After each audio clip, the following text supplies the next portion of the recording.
ایک دفعہ حضرت عیسیٰ علیہ السلام ایک جگہ پر بیٹھے ہوئے تھے۔ انہوں نے دیکھا کہ ایک بوڑھا شخص بیلچہ اٹھائے اپنی زمین سے جڑی بوٹیاں صاف کر رہا ہے۔ حضرت عیسیٰ علیہ السلام نے اللہ سے درخواست کی کہ وہ اس کے دل سے دنیا کی محبت کو نکال دے۔ دعا کے فوراً بعد بوڑھے نے بیلچہ زمین پر رکھا اور آرام کرنے لگا۔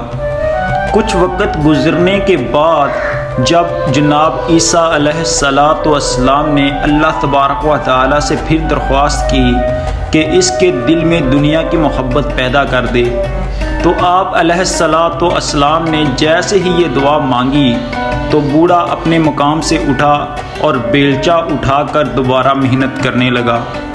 حضرت عیسیٰ علیہ السلام اس بوڑھے کے پاس گئے اور پوچھا کہ تم نے بیلچہ ایک دفعہ زمین پر کیوں رکھا اور پھر تم نے دوبارہ کیوں اٹھایا؟ بوڑھے نے کہا کہ میں کام کر رہا تھا کہ میرے دل میں یہ خیال پیدا ہوا کہ میں ایک بوڑھا شخص ہوں، کہاں تک محنت کی زحمت برداشت کرتا رہوں گا، ممکن ہے کہ میں ابھی مر جاؤں، تو یہ محنت میرے کس کام آئے گی؟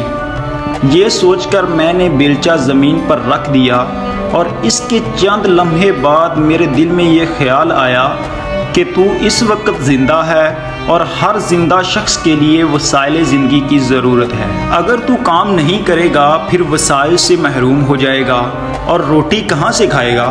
چنانچہ میں نے سوچ کر اٹھ کھڑا ہوا اور بیلچہ ہاتھ میں لے کر دوبارہ محنت کرنے لگا۔ اگر انسان کے دل سے دنیا کی محبت ختم ہو جائے اور اللہ کی محبت پیدا ہو جائے تو وہ اللہ تعالیٰ کے دیے ہوئے کم رزق پر بھی شکر ادا کرتا ہے اور ایک پرسکون زندگی گزارتا ہے، جبکہ اگر دل میں دنیا کی محبت پیدا ہو جائے تو اس کے دل میں لالچ بڑھتا ہی جاتا ہے اور وہ کبھی سکون کی زندگی نہیں گزار پاتا۔